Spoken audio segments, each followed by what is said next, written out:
let's start at the very beginning. Some of you have purchased supplies, wanting to get started, but really don't have a clue of the first few steps, or so you've told me. So, and sometimes I forget how daunting it is when you have these items that you have no relationship with, and they're there in front of you, and it's like, where do we begin? So, the next couple of days, I'm going to make several of these videos, very short, covering sort of step by step where to begin. Now, if you ordered the supplies that I suggested, these are the colors we're going to be using: Aurelian Yellow, Rose Madder Genuine, Cobalt Blue, and Opera. And here they are with more pigment than water, and here's less pigment than water. So when we think about watercolor, there's sort of four areas, tools, if you will, that we have to use and explore the greatest range of their voice, their capabilities. So when we start with a medium, we have to be scientists in a way, saying, what if I do this? What if I do that? What does this mean?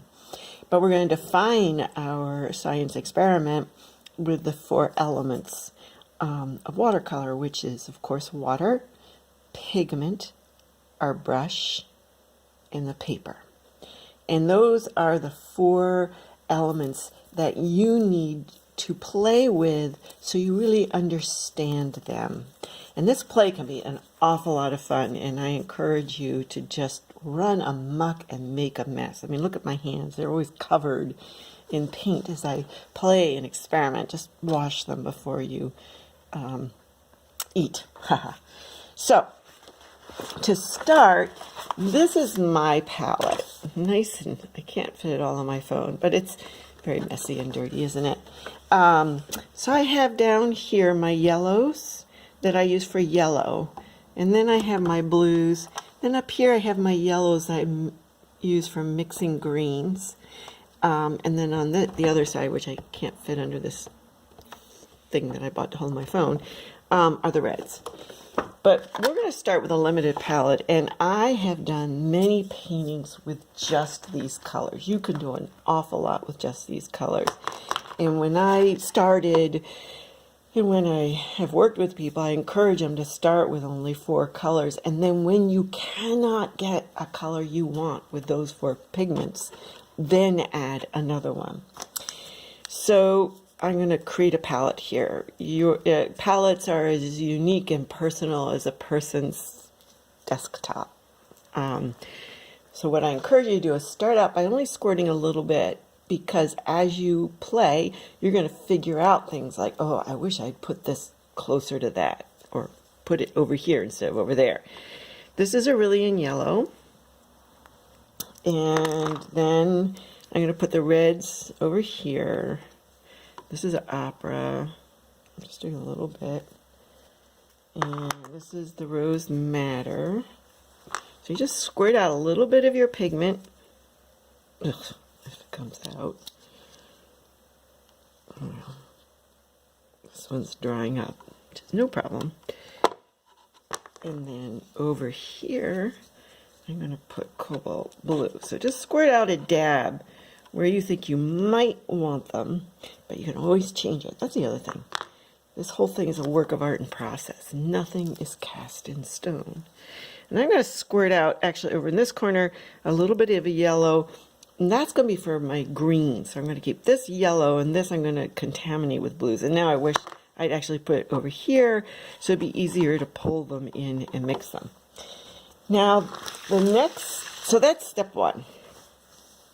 Step 2 is, if you can, let your pigment dry overnight. Look at the difference. This is really goopy. See that? Because it's fresh out of the tube. So when you're painting with it, you're apt to get more of an acrylic or oil effect than you are a watercolor effect, because there's so much pigment. Here's pigment. Oh, I put out this pigment, gosh, months ago, I'm hoping you can see this. See how because I've squirted it this morning to what I call activate it, because it was very hard. But you see how it doesn't have the goop? Look at that. It's already mixed water and pigment, where this is just like straight goopy doop pigment. Here's my travel palette, and you can see these are really hard. Nothing comes off because I haven't scored. I haven't used this in a long time. I haven't traveled with watercolor in a long time. So those are really hard, but that's okay, because like if I were going to use this, I would squirt it the night before, because right now, after squirting it, still not much is coming off. That's a pretty anemic blue. Look at that. See? Versus this is one that has been really activated, versus this one that is the one we just squirted out, that's like that. Now that's going to be really hard to get off my brush. Okay, so that is key number one.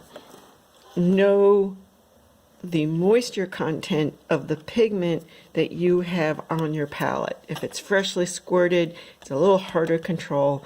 If it's very, very old, you're going to need to squirt it several times before you can use it.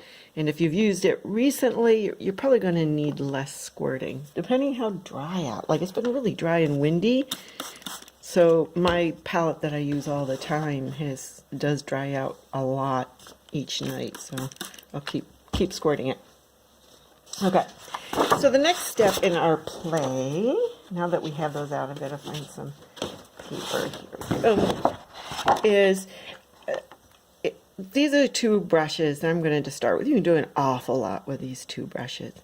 Now I've let my brush soak, because if you get a decent brush, it's going to need to, especially if it's very dry, to soak so the inner hairs get moist. Otherwise, it functions like a really dried out sponge, which, as you know, doesn't pick up any moisture whatsoever. If you have a brand new brush and it's rigid, that means it has glue or sizing in it, and you'll need to soak it in warm water and keep soaking it and cleaning the water until the water doesn't feel kind of slimy anymore, because you want to get all that sizing out. Never try to put that plastic cap, if it came with a plastic cap. Don't try and put that cap back on ever again, because you could really hurt your brush. So let's play. Have you squirted out your pigments? So here I have my blue, and I'm just going to do, to start, a little chart. Now I got, oh, you can't see. Anyway, move this over. I've been activating this, so you see it's really good. It's not pasty, but it is like 50% pigment and 50% water at this point. And just do a line down like this. Oh, look at that. I didn't get the brush totally covered. This is called flying horses' tails in Chinese ink painting, by the way. And I didn't push down that hard. So I got all this water between. And when you do this, think to yourself, what could I use that for? Well, you could use that for sparkle on the water. Let's see what I do again. Okay, now I want to see if I can get more like that. So I'm going to go and get a little more water. I have water over on the right, which you can't see. Is it filming there? So I got much more goop. See all that moisture and pigment in my brush? Let me see if I can get something more. Oh, yeah, that's interesting. That's good. Okay. So the first play is just do these brush strokes and see what happens. So I'll do another one. Oh, see how this is puddling here? Isn't that interesting? That's because I had a lot more water in my tip. Now, what happens? Okay, I have a towel over on my right that always keep a towel handy so that you can wipe your brush on it. You know, good white terry cloth towel. Now look what happens if I go back in. I'm picking some up. What could that be used for? All kinds of things. Now let's say I want to learn how to do a softer edge. I can do this. See what, oh, there's a nice soft edge. But I'm also losing the white of the paper, because wherever there's water, the pigment will, if it's still wet or moist, it will run in that direction. What happens if I spray it? Oh, what could I use that for? All kinds of things. Oh, now look at that run. That could be used for something. Oh, I like that. See how it goes where it's wet? And that's the way to control watercolor, is where you don't want pigment, don't put water. So I'm going to go in again because I want to mop some of this up. Oh, look, there it goes away. See that? If I had clean water on my right instead of cobalt blue water, so your water where you rush your brush actually becomes a color. And I always like to work with clean water because that becomes a color in and of itself. Not all artists believe that, so you'll have to come up with your own decision about what you want to do with your cleaning the brush water. So now I'm wiping it up to see what can I do there. Now I want to see what happens when I go in with even thicker, pastier paint. So I'm really, okay. And I'm going to just do it at the side here like this. Oh, look at that. Just tapping it on because the water will move the pigment. So think about what we're learning here. We're learning about where the water will take our pigment. We're learning about amounts of water and amounts of pigment. We're learning about fast movement of a brush. I move this more quickly than I did this. That's another tool that we have. Now I'm going to go in with even denser pigment. See what happens there. And then you can tip your paper to get different effects. And you can get, shouldn't use this, but I will. I tend not to use paper towels because of ecological reasons. But I get them from Who Gives a Crap, so they're made from 100% recycled. Look at that. Think of what you could use that for. Clouds in a cobalt blue sky. So my beginning sketchbooks were filled with this type of play, and then I would get a pencil or my brush and I'd go, ooh, paper towel. So I could remember, that's sloppy, what it was I had done that gave me that effect. And I would store it away so that when I got to the point of wanting to do a painting, I had a tool to use to achieve, for example, clouds. So we're going to end this here, and then I'm going to do another one about introducing another pigment. So by keeping, though, our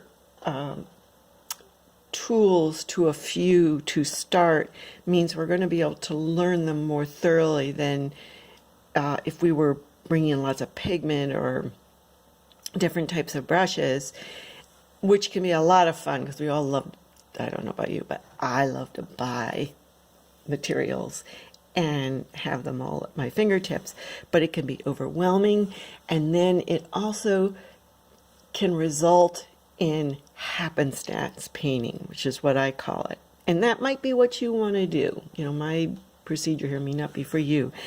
That's where you just play and throw it in, and if it works, it works, and if it doesn't, it doesn't. I always like to know why. Why did it do this? Why did it do that? And for me to achieve understanding, I need to be more systematic. So, but two very different approaches. So if you want to be systematic in building, then follow these videos. Otherwise, just run amok and have a good time. We'll be doing that too, but just observing what we're trying to achieve. Okay, talk to you later. Bye.